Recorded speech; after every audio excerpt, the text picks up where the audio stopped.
interview with somebody who wouldn't be considered an athlete, but it's still a big interview nonetheless. Former producer and board engineer for 104.3 The Fan here in Denver, and now the host of the Dehuff Uncensored podcast, Scott Dehuff. Welcome to the Far End of the Bench podcast. Thank you so much for giving us some of your time and agreeing to come on and tell some good stories. Absolutely. My wife's handling the children tonight, so I'm all yours. Awesome, Nico. I'm super excited for this. What do you think? I know you listen to Altitude Sports Radio, but did you ever listen to The Fan when Scott was working on those shows?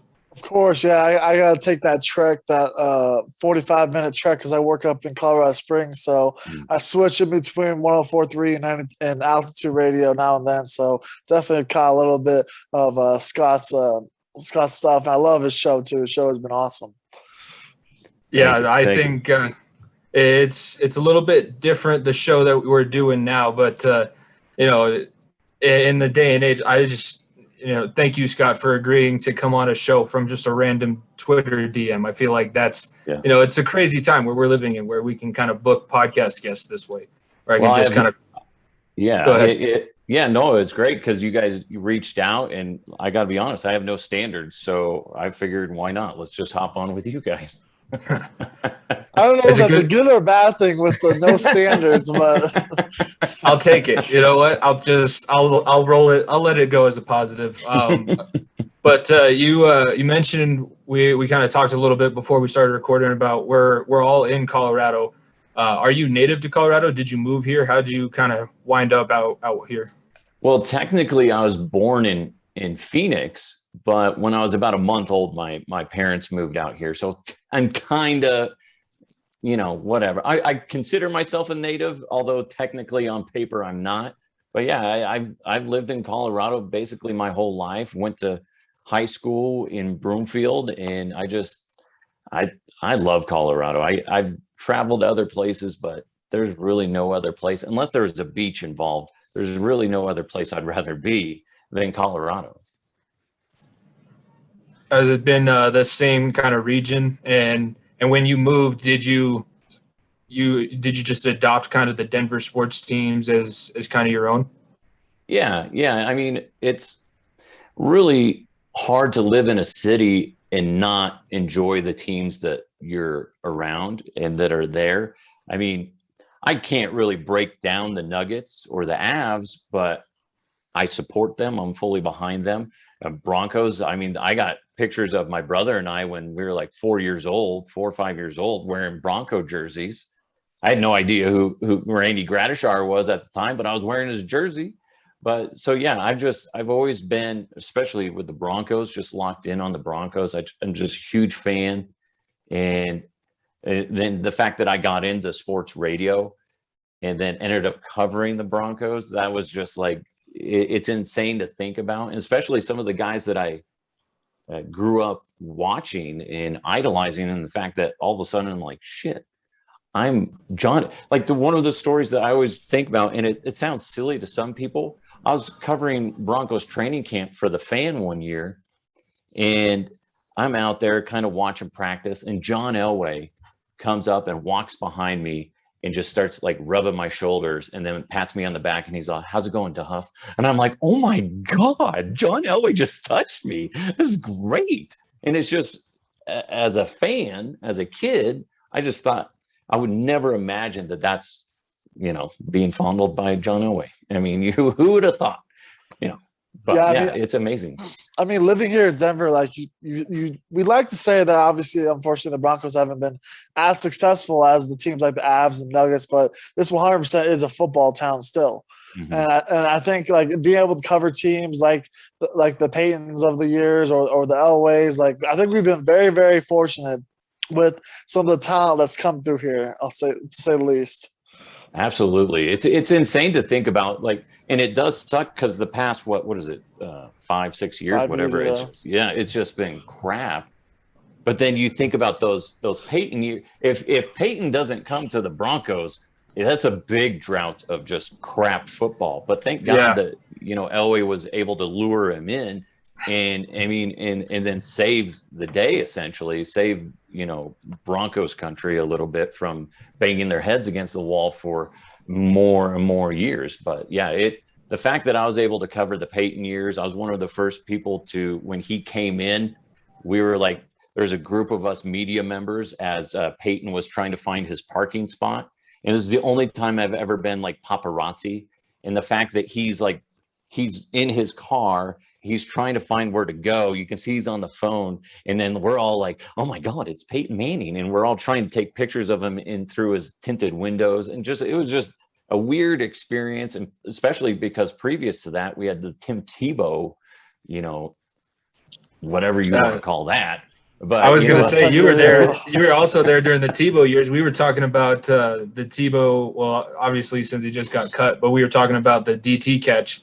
And then Skip Bayless the other day on our most recent episode, we were talking about, Skip Bayless is like trying to hold him up. You were working sports radio when he had that miracle overtime win and then went out the next week and got beat by 30.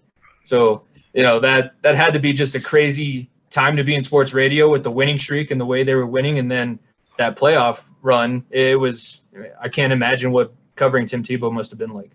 It was really weird to cover Tim Tebow because you would go into a grocery store and people would be like, I love Tim Tebow. He's so great. And be like, is he really great? Like, why do you like him? You like him because he's a good guy. I don't think you can argue that he's a good guy and he can run around. That was cool too. And he's strong, good looking fella. But other than that, it's like he had a horrible arm.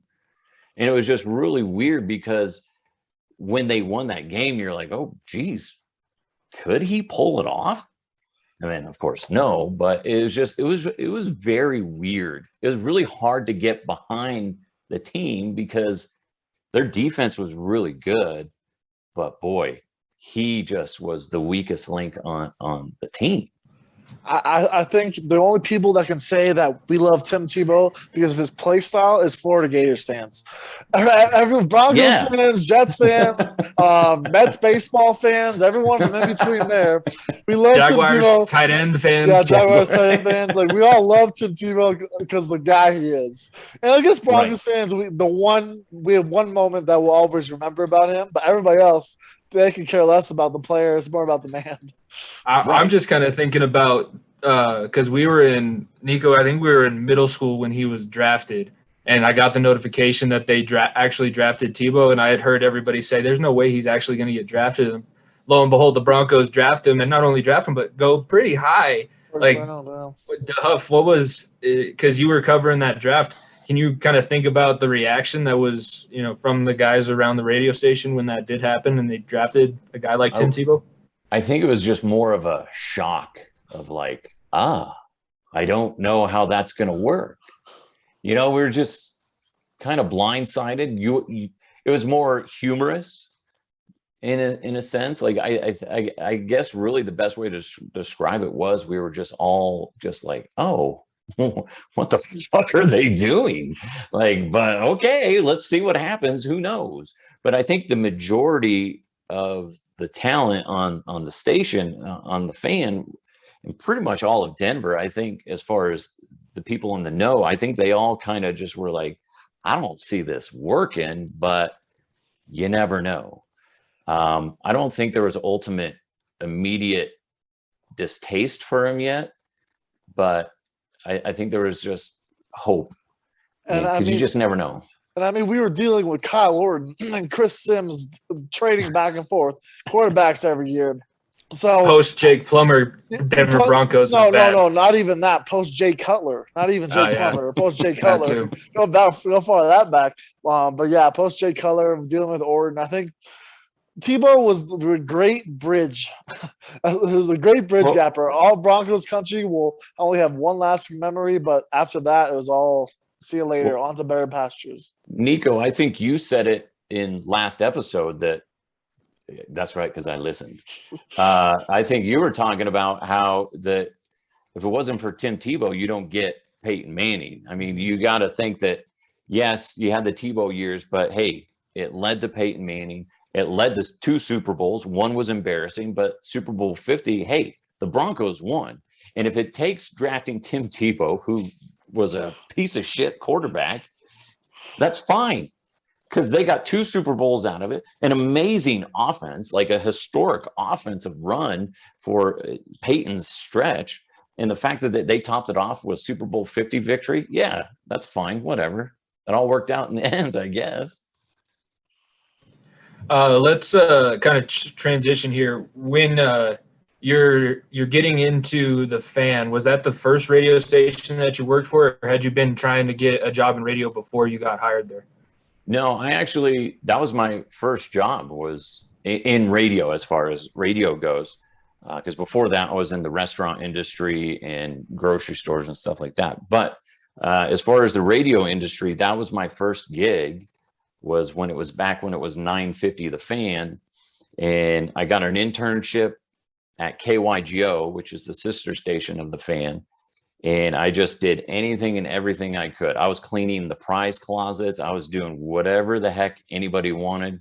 And that's how I got on. I was just the boss, Tim Spence at the time, who's now with KOA. He saw me working and he's like, we got a job. You can work overnights. My first job was working midnight to 6 a.m. on the weekends. And then I would go wherever the heck I could. I just made myself available, and they're like, hey, can you fill in 6 to midnight, and then you just do your overnight shift too? I'm like, sure, I don't care, that's fine. I just did anything and everything I could to be relevant in the business. So yeah, I started off midnight to 6 a.m. at the Fan, and I always stayed at the Fan, but I did do traffic reporting for a while, which was interesting and depressing, because you're just like craving for accidents, and so you're just like, great, high police chase car things, right? Yeah. People get so excited for that. It was really sad, because I remember one of the last days I worked as a traffic reporter, I was like, this is really sad, because everybody was excited in the room. All the traffic reporters were excited because they just heard that there was a motorcycle crash with fatalities, and they're like, great, sweet, we have something to talk about for like 4 hours. I'm like, I don't know if I want to be in this anymore. I was like, this is disgusting. So yeah, that was it. I've had an interesting route. I used to be a fill-in reporter on 9 News at one point with traffic. That was fun. By the way, everybody at 9 News when I was back, amazing people, awesome people. Radio people are kind of dicks. So the fact that I was able to work at 9 News with TV people who just like totally, everybody at 9 News, Gary Shapiro, one of the greatest guys still around. doing it. Yeah, and he's really good at it, and he was just always so fucking nice. And I'll tell you one quick story. So do you guys ever remember the weather guy, Nick Carter? I think I might. So anyway, I grew up watching 9 News and everything. And so I'm at 9 News doing traffic reports, and I'm walking around. There's Amelia Earhart doing something, and then there's some other people, and I see Nick Carter, and I'm like, I got starstruck. I've met all these other, football players and whatever, no big deal. Like I've met Barry Sanders, who I used to dream about playing just like. And then I meet Nick Carter, and I couldn't speak. I was so starstruck, and I'm like, hi, how are you? I'm like, it's fucking Nick Carter. But it's just so weird. But growing up, I just remember always watching my weather with him. But I've really only worked at the Fan, basically. It seems like a standard. I mean, I was working at the college radio station, and we had a couple of professors who worked in the radio business, and they're like, you're going to have to basically have to wait for somebody to accidentally crack their door open and kind of kick your toe in the middle of it. Because I know the other guy that I talked to about radio stuff was DMAC. I ended up reaching out to him, and we had a phone conversation. He said, it's a constant thing, and once you get your kind of foot in the door, so like you said, cleaning out prize closets, and then you hear somebody hears you talking, you're like, oh, maybe we can put you on the air here and there. Why not? We need space filled and no dead air, that kind of thing. But so that it seems like that's kind of a standard radio story, is you start somewhere else and then you wind your way back into what you were initially planning. you literally have to be available at a drop of a hat. And for me, I knew that I was tired of working in the restaurant industry. While I appreciate the restaurant industry, it just wasn't for me anymore. I was sick and tired of customer service, and I just couldn't handle it anymore. And I kept seeing commercials for that, what is now the Colorado Media School. And my wife is just like, you hate working in the restaurant. Maybe you should try this. So I get involved with that school, and it was just one of those things where when I finally got hired on by the Fan, I was still working at Subway because I was just trying to get some money. And anytime the Fan was like, hey, we have this shift available tonight, can you work it? I would just be like, yes, absolutely. And I'd call in to Subway. Or there was a time where they're like, can you run the board for Irvin Joe now? I'm like, yes, absolutely. I'll do it. I'll screw Subway. This is what I'm going to do. And then eventually I left Subway and went on to Chipotle because I needed, money. Because that's the other thing about radio is you don't, especially the guys behind the scene, you don't make money. And it's always hard to explain that to people. I remember at one point I was helping out at the school, and I was teaching some students at Colorado Media School, and they're like, so when you say you don't make much money, what's a number? And I felt bad afterwards because I felt like I kicked them all in the nuts, because I was like, you're going to be lucky if you make, when you first get hired in radio for the first year or two, you're going to be lucky if you make $15,000 a year. That's the truth of it. That being said, it can happen where you make more than that. Don't think that it can't, because it can, but you got to be prepared to make jack shit in radio, especially behind the scenes. If you're a former athlete, it's easier for you to get behind the mic. It is. And that sucks for the guys that look at Mike Evans, who just grinded and grinded and grinded. He did so many things. He wore so many different hats for forever at the Fan. And finally, he got the opportunity to be a host with Scott Hastings and have his own show with Scott Hastings. And then moving to working with Joel Klatt in the mornings. And then, of course, now with Mark Schlereth. So it was just, you just got to be available, and you got to be willing to move, and you got to be willing to grind. And it sucks at times because you're just like, I am just getting fucked in the ass. Sorry. But it's just like, you're just getting bent over backwards, and it's like, is this ever going to pay off? So do you think that's a good thing for people to have if they're trying to go into media? Is that a good piece of knowledge to have, or should they kind of stay disillusioned, or is there a middle ground? No, realistically, it's going to be difficult, but if I continue to actually grind and put in the work, it'll get to something at some point. Well, that's a good question, because you have to be a little bit disillusioned, because it's like you guys with being a talent, you have to believe in yourself that you are talented. You have to, as weird and silly as that kind of sounds, it's like, you have to believe in yourself. You have to believe that you're bigger and better. Otherwise, what are you doing? But you also got to acknowledge the fact of, this might take a lot longer than it should, or I think it should. And that's a hard thing. And that kind of goes with talent in general, is you have to have that ego with you, but you also have to be, willing to go, okay, I got to take a reality check sometimes every now and then. But yeah, so I think you have to find the balance of that, because you can't be all in and be like, I'm the greatest fucking thing there ever was. And then you be like, dude, you got to put in some fucking work. There's plenty of guys that I've seen that were somewhat talented, but they thought they were amazing. And then the company would say, hey, we need you to run the board, Brandon Crystal. And he would get all pissy, be like, I was just on ESPN today. Why I'm too good to be running the board. And be like, dude, sometimes you just got to do it. And that's just the way it is. And I'm cool with Brandon. He's a little bitch sometimes, but we're fine. So don't worry about it. Either way, no, I think that's the one good.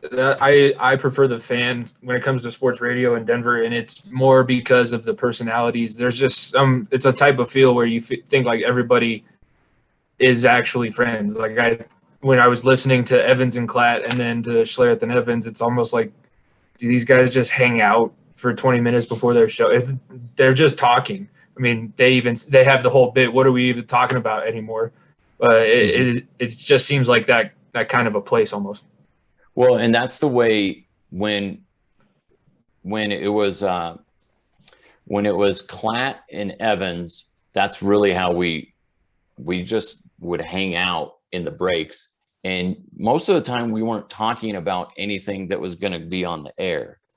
It was a locker room type of feel, just shooting the shit.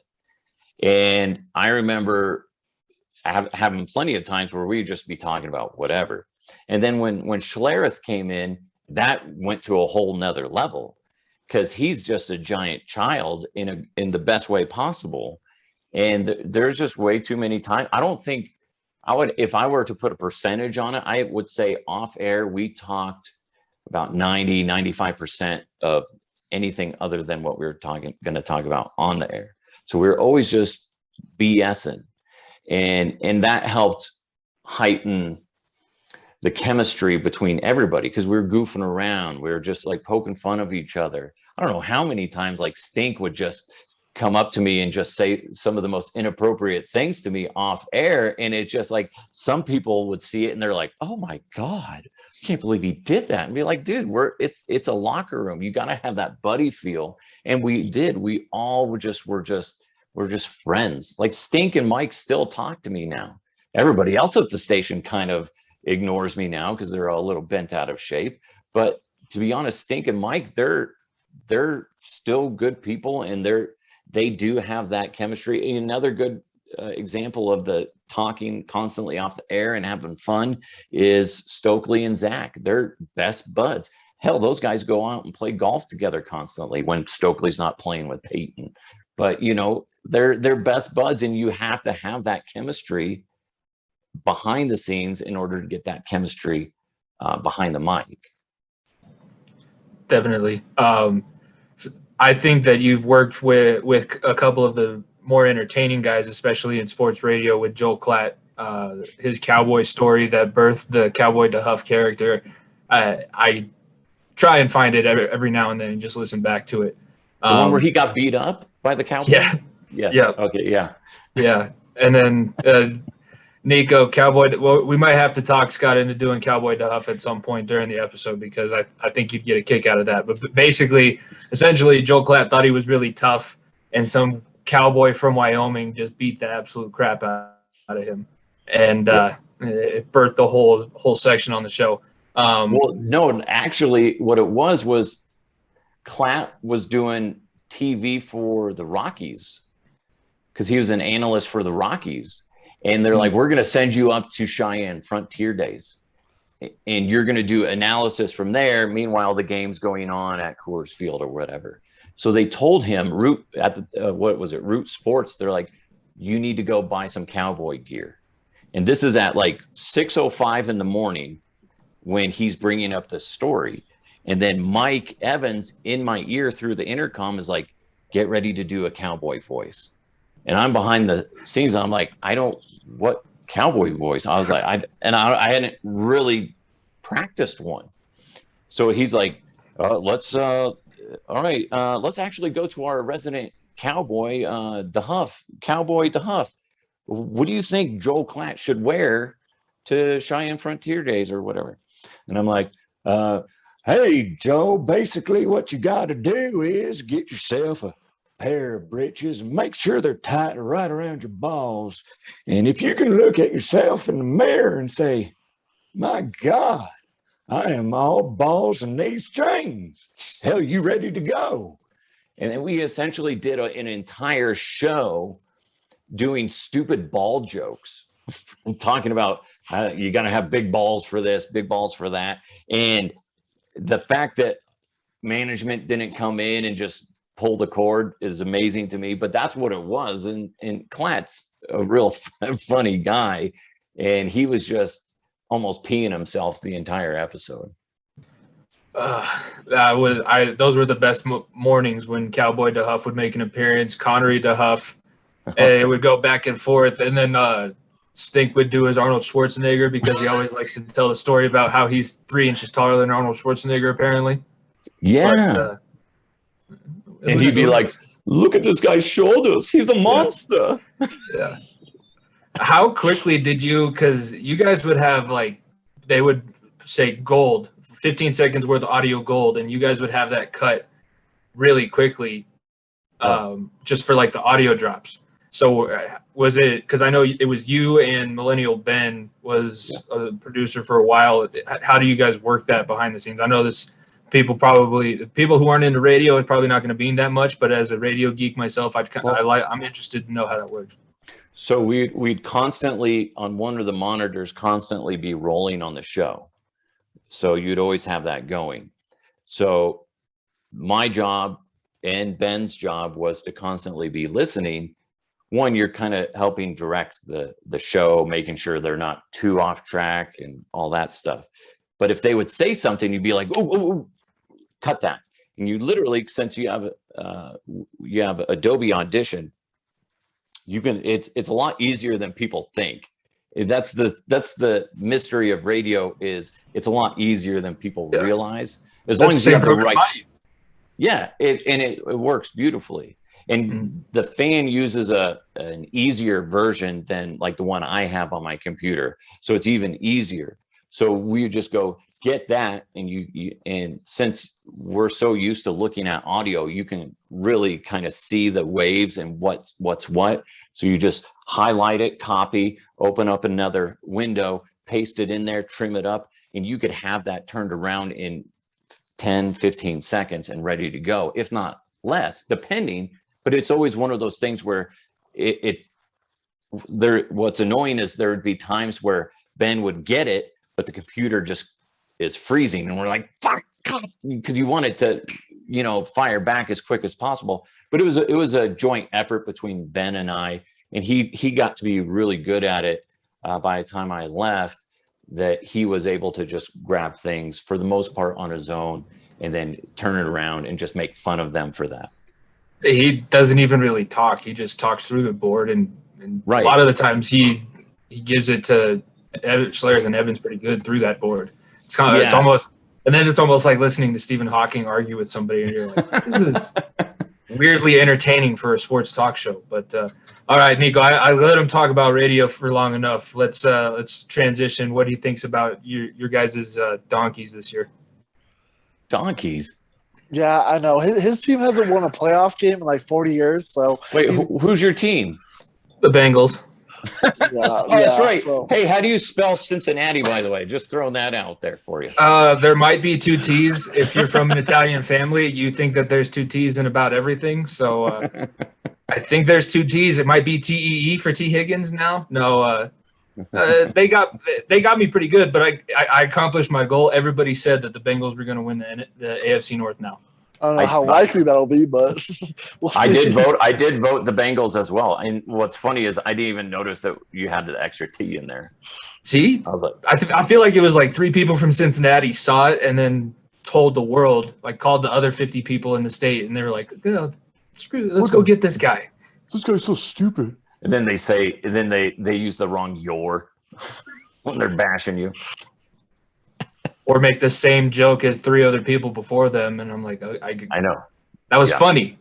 It was funny when he said it. Anyway, yes. Yeah.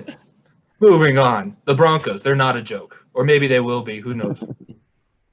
Yeah, I mean, so, obviously we are pretty far removed from Super Bowl 50 now. But I am very hopeful because I try to be as much as possible. Because first of all, obviously, I don't think we're going to have the same defense, obviously, as we saw in Super Bowl 50. But I think this is one of the best defenses we've had since then. And I think where the problem for this team is probably obviously going to be the offensive side. I want to see what your take was, because I could see us going 500 and competing for a wild card spot, and I could also see us competing for a top 5 position in the draft. I think there's a lot of in between. I'm not really sure. What are your thoughts on that? It's really interesting. I'm kind of on the same wavelength as you because I could literally see it going either way. I am curious about the chemistry between Drew Lock because I've said it a million times on my podcast is I'm all in on Drew Lock. I don't want to see Teddy Bridgewater be the starting quarterback. I just don't. I feel like with Drew Lock, I mean, he hasn't even had a full official season, which is crazy to think about. So I'm hoping that he has more chemistry with his receivers. I'm hoping that it just finally clicks in with him. And if in my mind, if it does click with Locke and and I mean, you got Jerry Jeudy. I would imagine Jerry Judy's going to fix his drop problem. As much as he got shredded for that last season, I can't imagine him coming into this season and having the same issue with drops. So if he's dialed in and tightened up, and all of a sudden you got Drew Lock that's better, and with another year under his belt, you got Jerry Jeudy who's able to catch this year, and he has those killer, routes and his speed. Plus, you got Hamler, and I mean, and then who's the new running back that they got? Because you got Gordon, Javonte Williams. Javonte Williams. He had some flashes. Again, it's preseason, one preseason game, but he looked like he was, good. So I'm hopeful for the Broncos. I could see them going 10-7. I could see them being second in the division. I could. But I could also see them shitting the bed again. I could see them being, just winning 5 games again. And then if that happens, Vic Fangio's gone. And then you got a new ownership coming in. And then it's just complete chaos again. So I'm hoping, I'm putting a lot of chips on hope. Yeah. But I would think, oh gosh, it's really hard because I go back and forth on it. I think, obviously, ever since Pat Bowlen unfortunately passing, it's pretty easy to say where this team has gone. It's been one of those things where we won the Super Bowl. Then after that, after Peyton left, Elway kind of he's still the man around town. You can't, nothing will ever change that. But at the same time, you're I think we need a little bit of a change here. I think that the bringing in George Payton, I think could be a really nice addition. But ownership, I think that's where we're definitely lacking, because if you look at situations like the Kendall Higgins situation last year, we all freaking dreaded that. That was one of the worst weeks of Broncos history, how we had to throw in a guy who hasn't played quarterback since college and blah, blah, blah. But yep. I think if we had an owner of some sorts, we could have easily had the guy to push back the league to maybe make it a Tuesday night game like we saw, or whatever it may be. So, because Bowlen had his way. I mean, he was the guy who brought football to Fox. He did all these different things for the league. Now with no singular person, whether that be his daughter or his son or now someone completely different, there's got to be someone to the league can either respect or look at and be like, okay, this person can lead these guys in the right direction. Absolutely. And just like any successful business needs that top dog to go in and fight every now and then. And they don't have that. They got this trust that is just a bunch of random people, essentially. And I hate to say that. I know Ellis does more than just that, but to have that guy that's fully invested like Pat Bowlen was, this is his money, this is his baby. And every single player, every staff member was his baby, his friend, his family member, essentially. So you don't have that guy, that person fighting. And you're exactly right. That game was a joke. The NFL should be embarrassed about that. And it sucks because the Broncos were just this, held out to be this example, and it was, like you said, it's the most embarrassing moment, I think, for the franchise. And I don't think it was really their fault, but it was just such a awful thing. But if you have an owner in place, I mean, success starts from the top. You got a great owner setting the tone, whatever company you're in, that success, that mindset trickles down. Right now, they don't have that. I mean, they just, like I said, they have a bunch of scattered, they got the trust of I don't even know how many people are in the trust, but it's just like you don't have that one voice up there saying, this is our, motto. This is what we do. And we will, they have Pat Bolin's words painted on the wall at Dove Valley, but he's not there to continue to voice those. And I think ultimately when we find out what's going to happen with the ownership, what is it, next March? I want to say 2022. They push it off till the end of the season, I'm pretty sure. Yeah. So until there's an actual owner in place, I don't see the Broncos. They might stumble upon success in a sense, kind of like they did with Peyton Manning. I mean, Pat wasn't fully there at that time, but I can't imagine they're going to have solid success until they get an actual owner in place. And I think one of the things that like Broncos country and like I think everyone in the building is a little bit worried about is what's going to happen when the Bolin name is not at the head. And in my opinion, Bolin name will be everywhere. Like it doesn't matter if his daughter's running it, if his son's running or whatever. I think we need to go just fresh start. I think we are the Bolin era. They have the facilities named after him. They have all these things already. His name's in the Ring of Fame, Hall of Famer now. Like everything, he'll be cemented in Denver forever. But now I think it's a time to turn the page because, like I said, we turned the page from Elway to Peyton. Now I think it's time to turn the page from Bolin to the Bolin family to the next owner. Yeah, and it's going to be interesting to see who. Let's say they move away from the Bolin family, and then it's going to be interesting to see what entity comes in to purchase the team and how are they going to spend their money, because they're not going to go slumlord on the Broncos, but I imagine what's weird and that I kind of worry, are they going to go all in, or are they just going to be like the Rockies and just try to go, how can we make more money? And let's find success before we start, worrying about, party decks at, Bronco Stadium. I feel like whoever does end up coming away with the ownership is going to have to spend enough money that there's going to be implicit pressure to make sure that the team is successful or somewhat successful, whatever that means. Yeah. But I feel like, the way that everybody talks about Mr. Bolin and what he would want, he wasn't necessarily the owner that gets the team so that his family can keep it. I mean, look at the Bengals. Paul Brown had the Bengals so that he could hand it down to his son, Mike Brown, and they've been in ownership hell for the last 30 plus years. But Bolin would have wanted them instead of having the legal battle that his family's going through now and wanting to give it to somebody in his family.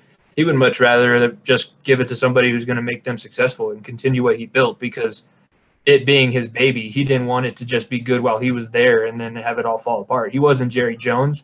He was more, I want to build the Broncos to be here every single year, and they're going to be one of the most important franchises in the NFL. Yeah, absolutely. Yeah, I completely see that as, like you said, it's his baby. It's like, I want to see my baby grow, whether it's with my family or not. So. And one more thing I want to add on, because obviously this quarterback situation for the Broncos, it's not the most it's an interesting one because Drew Lock, I think, should get the reins. But obviously your your good friend Stink over there was rumoring a number 12 coming into the orange and blue. Obviously, it didn't happen this year. But do you think that we could possibly see Broncos moving on from Drew Lock at the end of the season and going after an Aaron Rodgers type player? Or do you think Drew Lock can play himself into the role of being the guy and having this be his team for the next 5, 6, 7 years? Well, as we're doing this, we haven't even hit preseason game number 2, but I would hope, again, there's that word, I would hope that Drew Lock would take steps forward this season, and by the end of the season, we'd go, you know what? We don't need Aaron Rodgers. But everything that I've heard behind the scenes in regards to Drew Lock, there's a really good chance the Broncos are going to be pursuing somebody like Aaron Rodgers next season.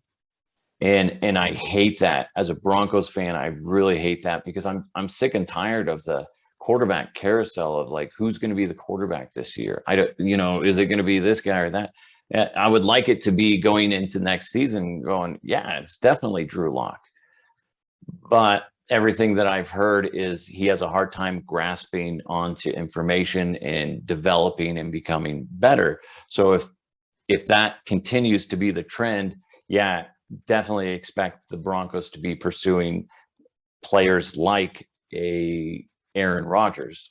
But again, I'm hoping that's not the case. See, I'm in the spot where I'm an Aaron Rodgers fan. Like I think there's everyone who's not a Packers fan right now enjoys watching him play the game, because he plays at such a high level and he just does things to the team. And I'm in the state where I want Drew Lock to succeed. There's no doubt that I'm hopeful that he gets us to the playoffs this year, and that we can talk about that for years on the road. But I'm also big picture. This defense is good enough to win a Super Bowl. If we had a guy of Aaron Rodgers' level, I think this makes us a top 3 favorite up there with the Chiefs. So that's where I'm like just torn, because Aaron Rodgers would be a guy for 4 years. It'd be a Peyton all over again, 4 or 5 years, but those would be successful years. We'd be playoffs every single year. We'd be competing for Super Bowls, blah, blah, blah. But then again, we're doing this all over again in 5 years, and then we're back at square one. So that's where it's going to be interesting to see, because, I mean, if everything was true this offseason, how Aaron Rodgers wanted to play here, then I don't see why not. Unless Drew Lock takes us to the Super Bowl or NFC Championship, I think it's a done deal that you got to try to go after it, number 12. Yeah, and I guess would you say that what's the benchmark for Drew Lock then? Would you say, because is it just he plays well and they make the playoffs, or do they have to go deep in the playoffs? I think if they make the playoffs and we get roasted in the first round, I think that's something to look for. You got to look not necessarily look elsewhere, but contemplate getting Aaron Rodgers in. I don't think that. I mean, we talk about possibly other quarterbacks. Deshaun Watson's the name pop up. If he didn't have any sort of scandals going on for whatever reason, that's the guy I would want. That's because he's a younger guy, and that'd be a more suitable guy for the near future. Aaron Rodgers would be a 4-year whatever deal guy. So I don't know if Drew Lock can get this team to an NFC Championship, then I say to hell with Aaron Rodgers, because the price tag may be just too steep, or you give up Bradley Chubb, KJ Hamler, and I'm like, I already don't want to do that. So, but if we fall apart and this defense can stay intact, then I think you have to go after 12. Absolutely, I can see that. So as far as the AFC West, if we had to get your prediction as to who's going to win that division now, is anybody ready to challenge the Chiefs, or is it's Master Chief and Kansas City going to win the AFC West? I was thinking about that. I could honestly see the Chargers surprising. Don't say that. That hurts so bad to hear. Oh my God, that's that's like nails against a chalkboard. Don't do that. I don't see them ultimately doing it, but I could see them really pushing the Chiefs. I could. Obviously, Herbert, there's something special about that guy, but he also may have been a fluke. That stuff happens, but there's something special going on there. And also, it's hard, really, to be honest, it's hard to go against somebody like Chris Harris. He's a good guy, former Bronco. It hurts seeing him in that jersey. Austin Eckler, too. Austin Eckler, former Eaton High School graduate, as the running back there and doing big things out there. So as much as the Chargers are difficult to root for, they have a lot of guys that I wouldn't mind seeing have some success. Right. And so I guess I would lean towards the Chargers, but that being said, kind of going back to the Broncos, there's so much that surrounds Drew Lock. If Drew Lock can get his head on straight and just play well, the Broncos could be that team pushing the Chiefs. I mean, you just don't know, but there is so much that relies on Drew Lock playing well that, I mean, if like I said before, if he shits the bed and sucks, basically, or just isn't great, then yeah, then I'll put my chips in on the Chargers. But there's just too much around the Broncos where I'm like, I don't know. I want to say yes, but I don't know for sure. That's a bad answer. I'm sorry. No, I think that we all knew that it was the Chiefs' division to lose. Nico doesn't like to admit it most of the time, but it is the Chiefs' division right now. The Chiefs are the team in the division that I hate the least because, I mean, I hate the Raiders of Brady Passion. Chargers right there. But, the Chiefs, I'm like, most of my life, the Chiefs were irrelevant. So, it didn't really matter a whole lot. So, yeah, I really hate the Raiders. Usually the Raider, I guess it's mostly the Raider fans that just drive me nuts. And then when I covered the Super Bowl where the Chiefs won, and the arrogance of the Chiefs fans out there, and they found out I was from Denver, and they're just trying to talk crap to me. I'm like, dude, come on, back up. You're still not Denver, I'll tell you that. You got a ways to go, buddy. No kidding. They only got to win one more to tie, so that's something. Then do you have any ideas on the NFC West, where we said that we would talk a little bit about the NFC West as well, but I know Kyle Shanahan being out there, they were a team that was talked about a lot. What do you think about that quarterback situation? Because Jimmy Garoppolo is the guy and should be the guy, but they did just draft I can't think of his name. Trey Lance. Trey Lance, from North Dakota State, and there's the conversation going on about who should be quarterback there. What are you kind of thinking about for the NFC West and the 49ers as a whole, Scott? I could see the 49ers running away with the division. I mean, I don't focus too much on that division, but that being said, you got John Lynch running things as the GM, and he just knows his shit. And you got Kyle Shanahan. He's just that young mind that he's just thinking outside the box. Jimmy G, I don't see being their quarterback for very much longer, though. And that's kind of where I'm kind of eating my words and saying maybe they're not going to be that special this year. And I think they might run into some problems. So I might actually retract that and say 49ers, maybe third place finish on them. That division is just super defense heavy. All the defensive lines in that division are star-studded now with J.J. Watt in Arizona, Aaron Donald in Los Angeles. It'll be. And as a Bronco fan, I like to bandwagon the 49ers because they're everything I wish the Broncos were right now. I love John Lynch when he was here as a Broncos. Kyle Shanahan went to Cherry Creek where I went to school. That's what I see. That's because I grew up with Mike Shanahan as a head coach here. Shanahan's the restaurant's right down the street from me. That's just the team that I was rooting for in the Super Bowl, obviously against the Chiefs, and I love the way they run their offense too, especially with the fullback tight end sets. As a former fullback, I love Kyle Juszczyk.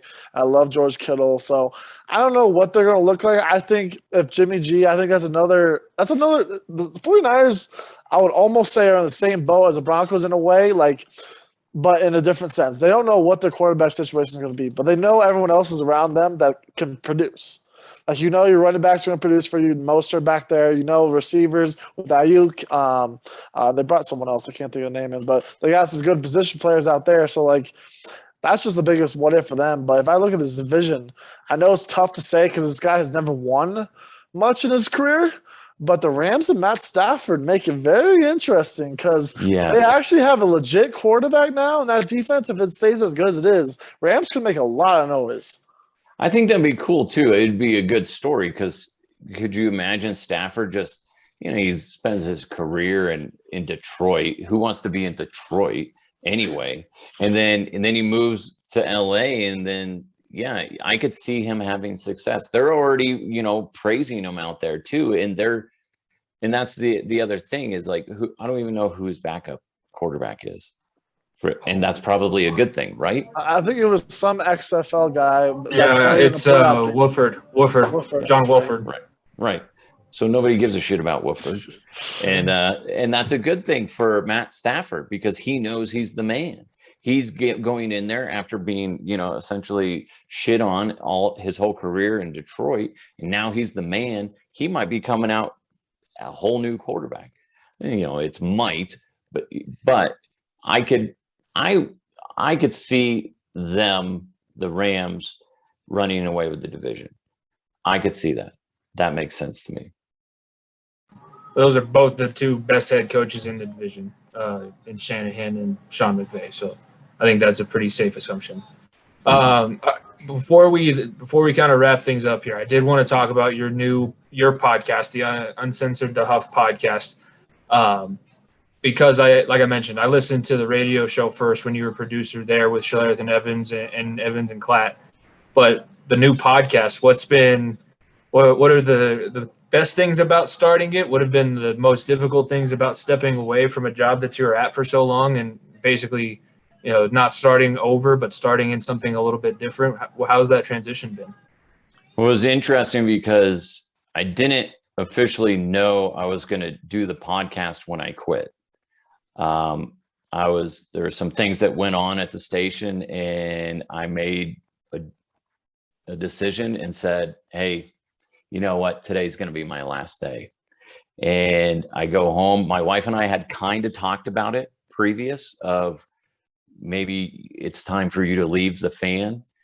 And I had been rolling around the idea of doing a podcast because there's always the format that I do now where I essentially just talk about whatever I'm interested in. I've wanted to do that forever, but I was never allowed to do that before because if I ever did that associated with the fan, then especially the way I talk, with adult language, you get reprimanded for that. So it was always something that I wanted to do, but I just never had the right opportunity to do it. So then when I quit, I was just like, I go home, I quit on a Friday, and I go and start talking to my wife, and she's like, so what are you going to do now? And then I talked to my father-in-law, and he was like, you got to make sure you stay relevant. You got to make sure that people don't forget who you are because you take too much time off before you're out there again. I mean, you're going to screw yourself. And I'm like, it's a good fucking point. So literally by Friday night, I'm working on the logo. I was like, fuck it, let's just do it. And I'm talking to my wife. I was like, what should the podcast name be? And then I was like, let's just do Dehuff Uncensored. Okay, cool. And then I start building a logo, which I had no idea how to do, but I just, started downloading some apps and figuring out how to do that.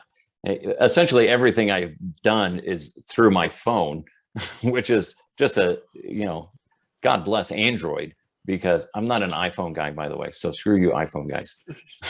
That's not going to be a very. It's a good thing.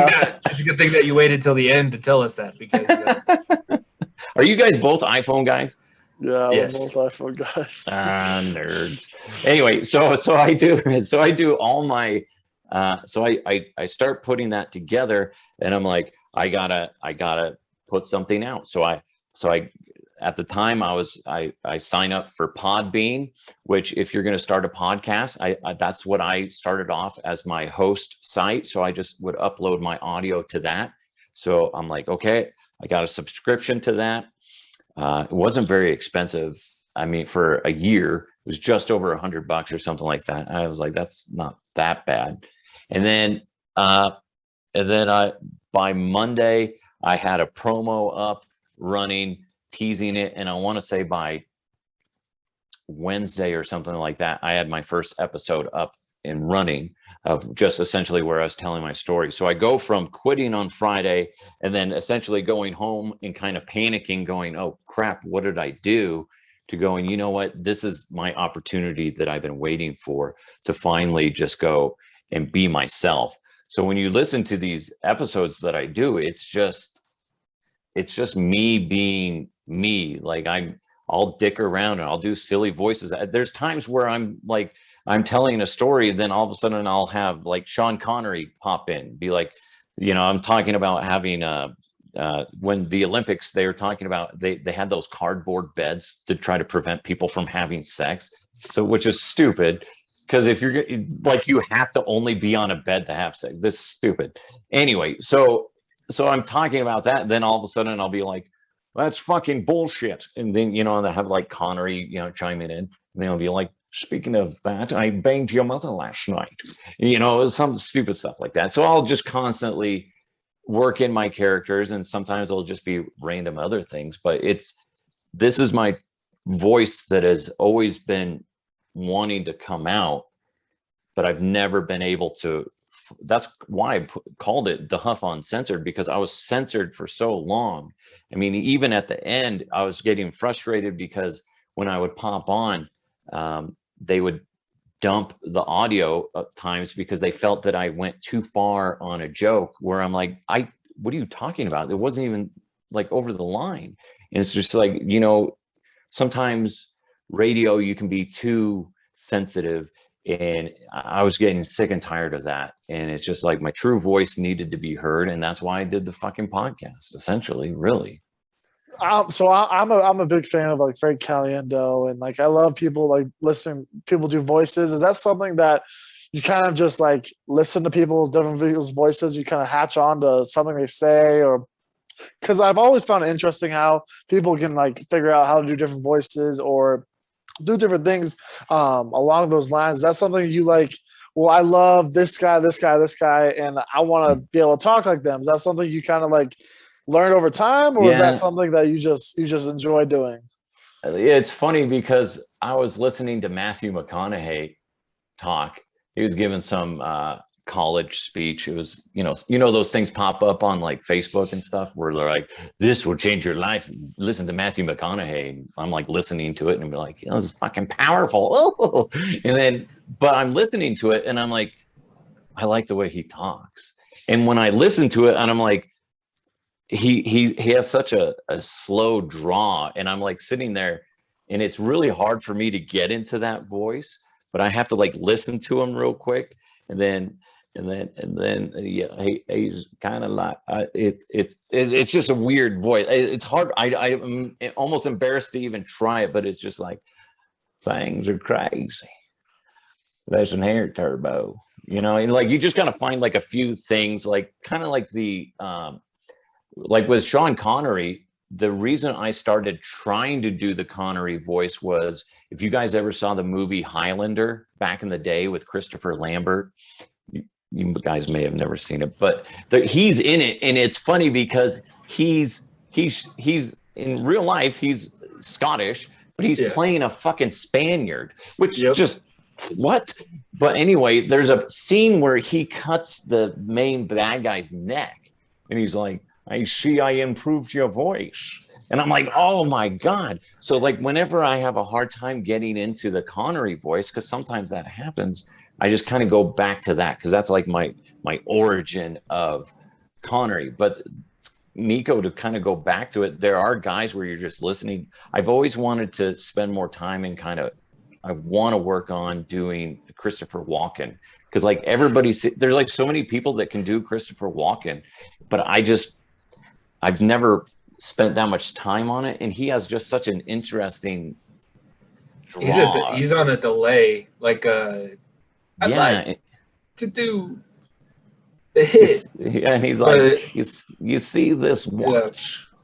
I shoved this watch from your father up my ass, and it's just like, wow. It's just I just like that voice. But there are people you listen to like, oh, that's funny, and it annoys my wife because I'll be watching movies sometimes and I'll be like mocking, whoever's talking, and be like, I can't do it. I have no examples for you, but you know what I mean. And it just drives her nuts. And now my kids do the same thing. My son will be like, hey, like just mocking people essentially. Do you have any sports or sports impersonations? Because I know a huge one's the John Gruden one. I always find the John Gruden ones hilarious. Or the John Madden ones are pretty good. Do you have any of the sports ones or any ones that you want to learn?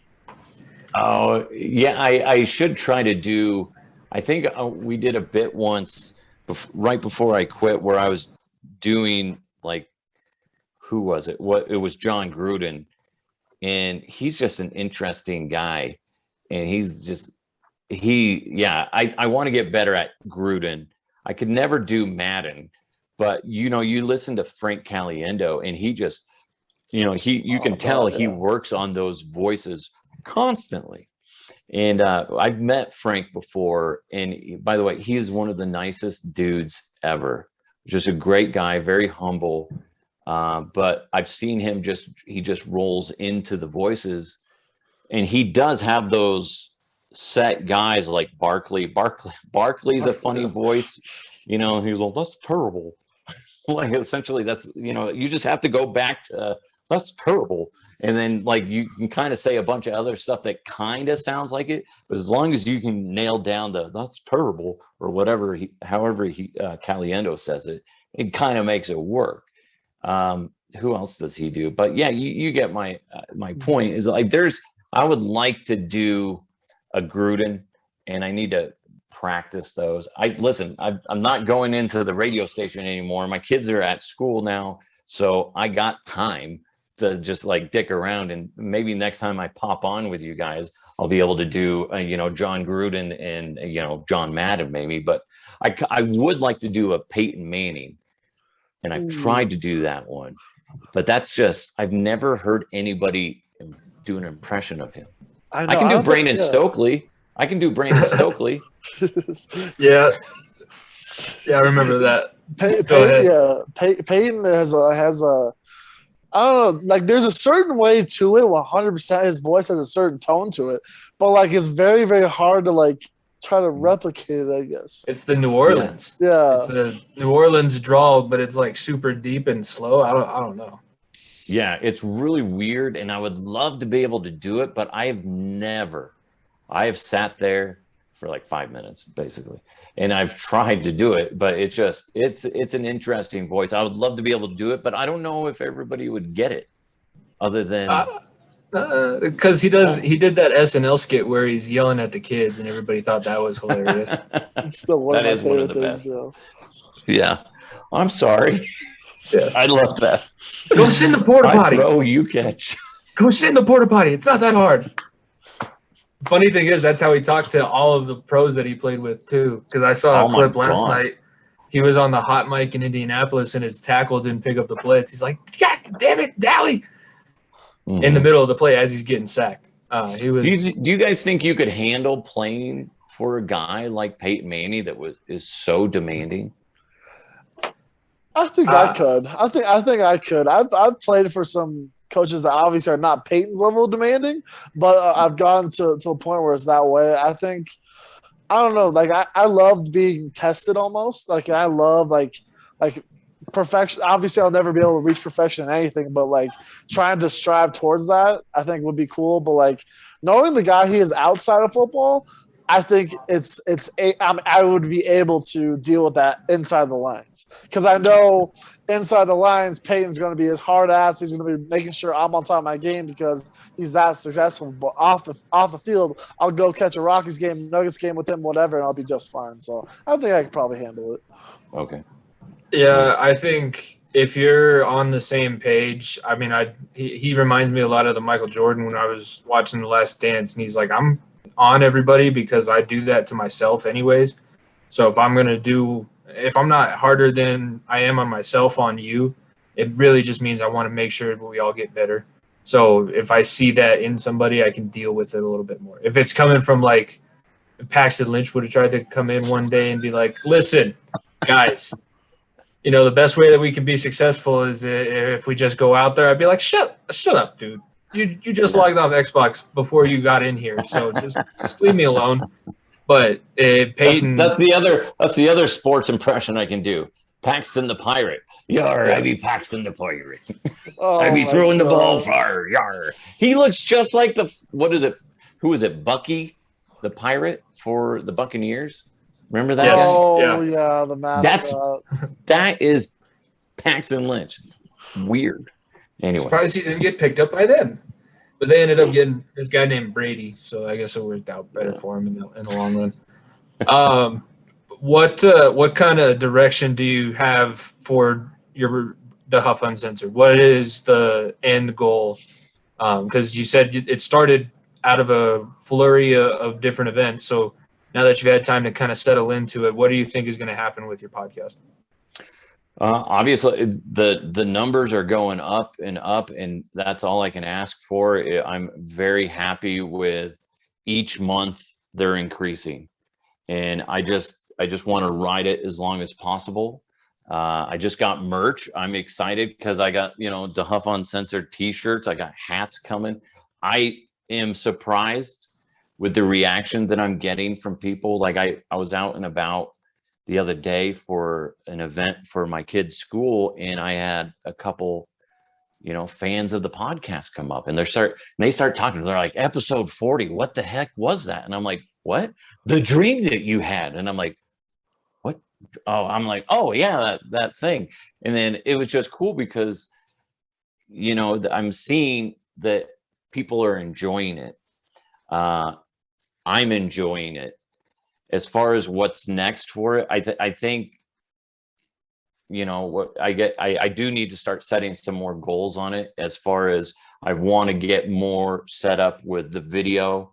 Right now, I'll do video clips of kind of the best moments and use those for promotion of the show. But I'd like to get to the point where I'm doing like you guys, where you're doing a video version of it, and I like that. And part of that is there's times where I do an episode and I'm like, I did not like that part. And then I just go back and cut it up and try to make myself sound prettier. But so I think that's eventually one of my next steps, is getting it available on video stream.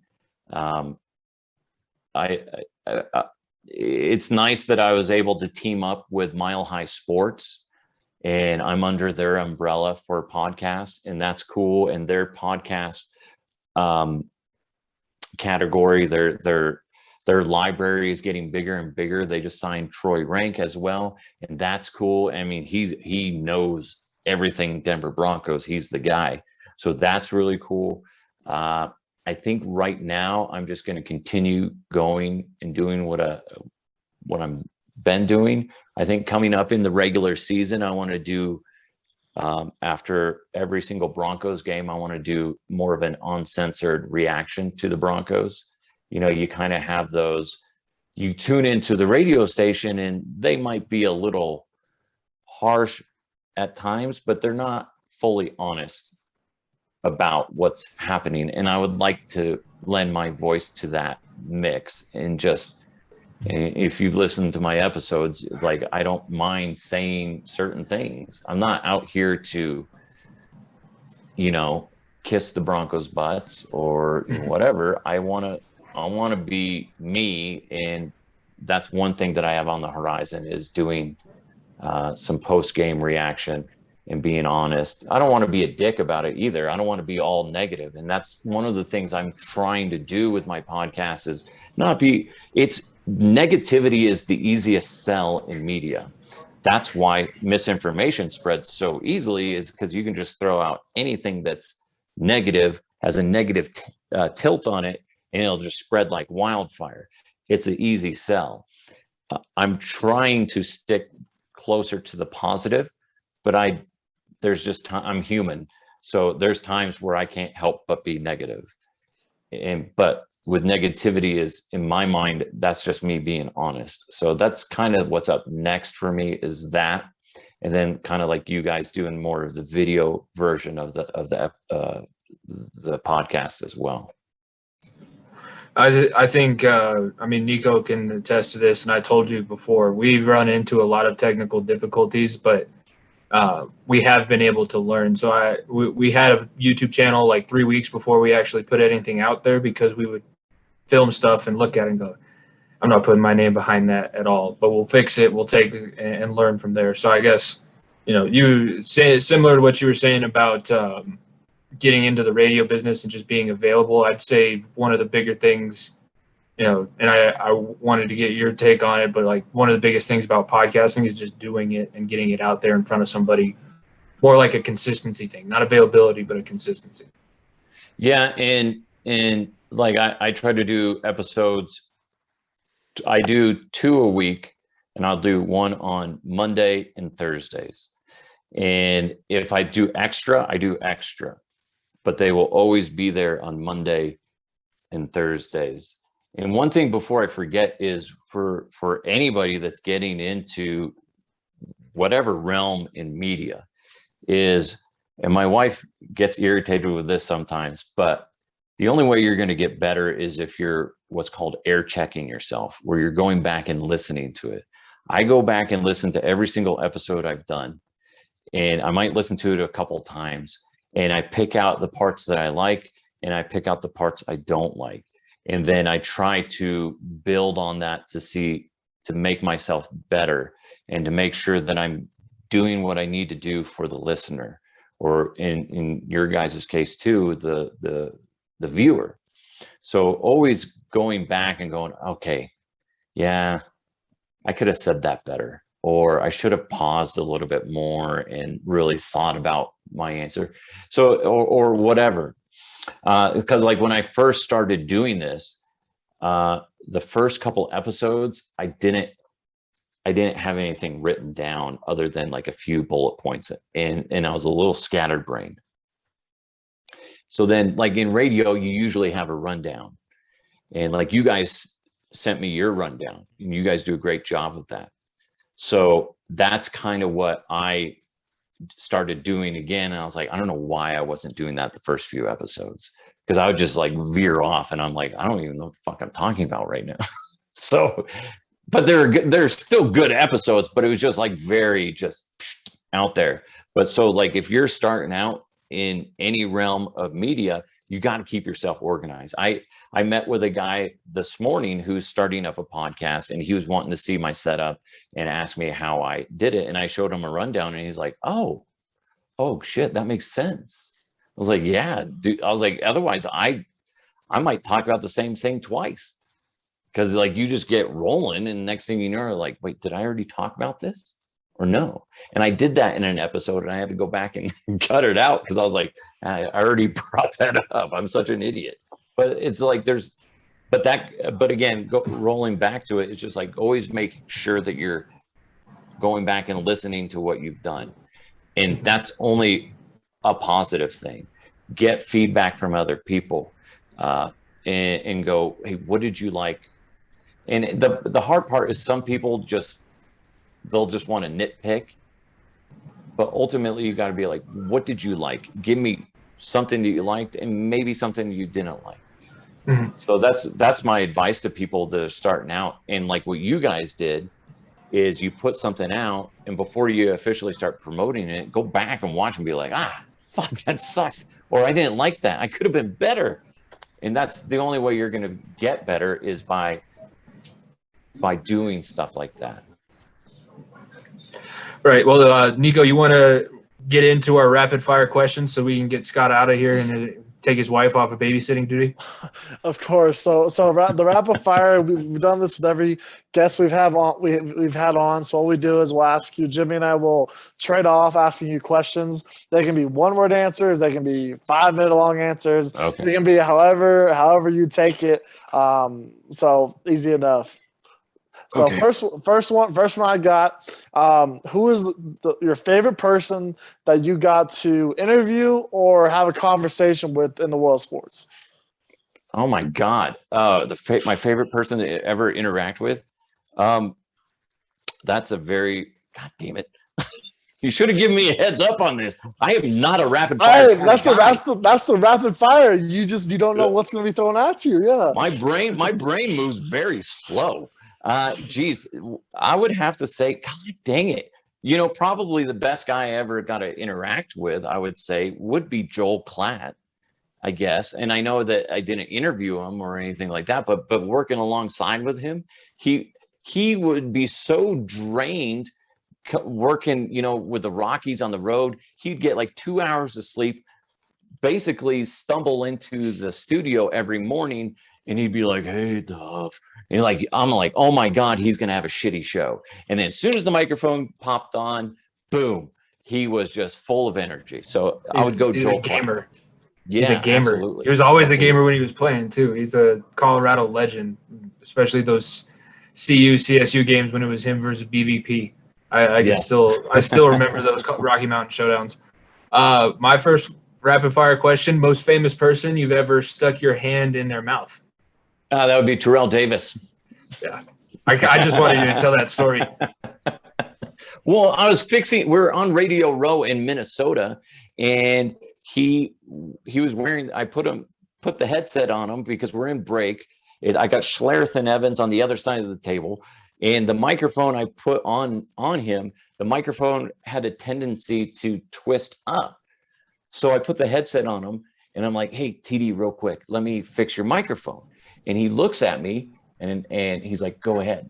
And then I grab it, and then I'm twisting it, and then he moves his head as I'm twisting it. This is all his fault, by the way. And then I twist, so he moves his head, and my finger just goes right in his mouth. And I'm like, "Oh, I just stuck my finger in your mouth." And he's like, "Yes, you did." I'm like, "Oh, this is embarrassing." And then, of course, Schlereth and Evans see that, and they're like, "We got to talk about this," because they're just like, their eyes are just like wide and their jaws are dropped. And then, sure enough, as soon as they pop on the air, like 10 seconds later, they're like, "Well, this is how it started. This is, Terrell Davis, Dehuff sticking his finger in his mouth." So, yeah, that really happened. Stuck your finger in the mouth of a former NFL MVP and two-time Super Bowl champion. I've penetrated a Hall of Famer. That's right. There you go. All right. Next one we got. Who was your favorite team? And I think I know where you're going with this. So outside the Broncos, that you just enjoy watching the games, that you're like, "Man, this is the team. Whenever there's a game on, there's a good chance I'm probably watching it." Who's your favorite team you've ever got a chance to root for? I would have to say the Avalanche, and it sucked because the past, what is it, 2 seasons where you can't, I have Comcast and I can't watch them. So I would have to say the Avalanche, because growing up, I wasn't a hockey guy, but the very first game I got to see of the Avs, I was doing promotions for the radio station, and they had extra tickets, and they were on the glass. So the very first hockey game I ever got to go to was on the glass, and it was the coolest freaking thing ever. And ever since then, I'm like, hockey is a misunderstood sport, and more people need to love it. And if they gave it even a little bit of a chance, they would fall in love with it. I can't explain all the rules, and that's fine, but I still love watching the game. And I am so impressed with how, they play and how fast they are and how tough they are. They're freaking, talk about all balls. That's hockey players, man. I just in awe of them. We are a big Avalanche podcast, so that's good. We cover them a lot. My next question for you: would you rather wrestle Mark Schlereth again or wrestle a live grizzly bear? Because that puts you in the hospital with a few broken ribs wrestling the grizzly bear from Alaska. What do you think you could do? Who would you rather go up against? I'd go against Schlereth, but I would try to, as he's rolling on, as he's flipping me over, I would try to do something where I end up on his back.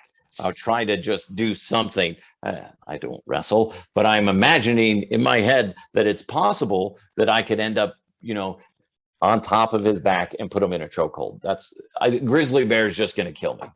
Yeah, that was crazy when he broke my ribs, and he hurt his wrist really bad because he he landed on top of me, but his wrist is what broke my ribs, or his hand.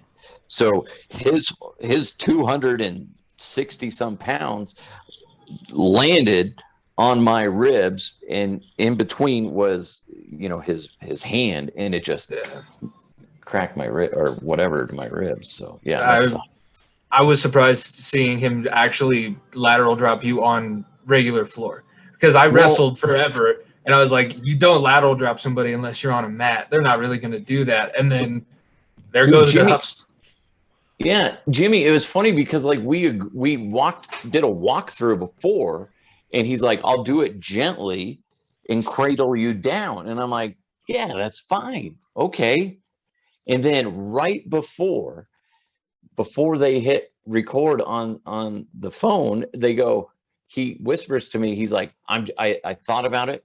I'm just going to have to go fast. Don't worry. You'll be fine. And then it happened. And to be honest, when you see the video, I don't know if they still have the video available somewhere, but like my whole head was red. I couldn't breathe. And what was funny is there was like 3 different managers watching this whole thing. Not one said, maybe it's a bad idea. Let's just go for it. Let it ride. I didn't mind so many hits. For a video. That's still their most popular video they've ever done. And then I later that night, I've never broken a rib before. And I go to the hospital because I was like, what if it's poking something? Yeah, I don't want to die.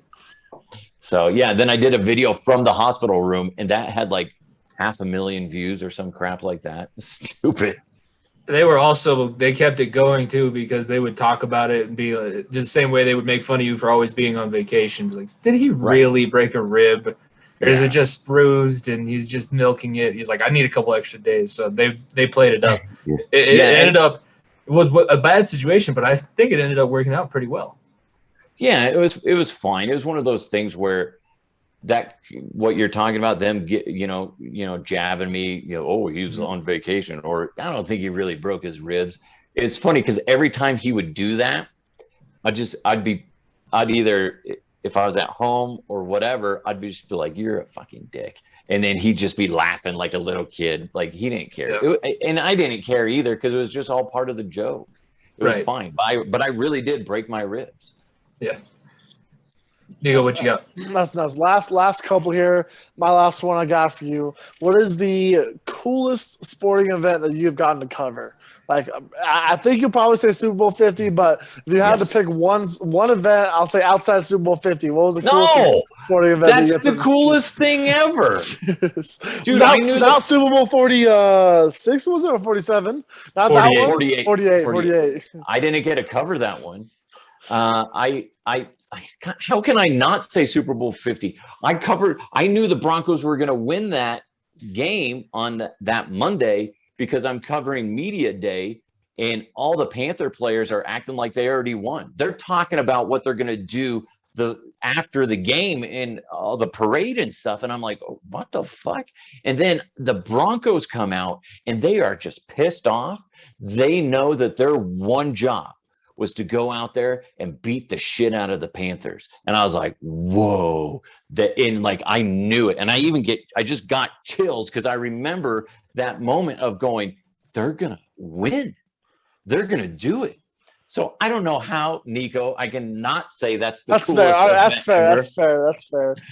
But I mean, yeah, that is crazy, like, say about that, because like, I remember the whole Super Bowl week, all we ever heard about was like, oh, Cam Newton MVP. Like, there's not a single person or single team defensively, it doesn't matter how good the Broncos are, that can slow him down. Like, I don't know how he was. And like you said, when you were covering the Broncos team, it was just different. Like, Super Bowl 48 was cool to be there. Super Bowl 50, it wasn't cool to be there anymore. Mm-hmm. They were pissed off because they were embarrassed in 48. So they're just like, no, this needs to be done. And they did it, and they freaking delivered. That was cool. That was so cool. I think I don't have any more. I got the 2 stories that I wanted out of you. So I think we'll give everybody a chance. Scott, where can people find your podcast, and where can they follow your podcast and get your merchandise, everything like that?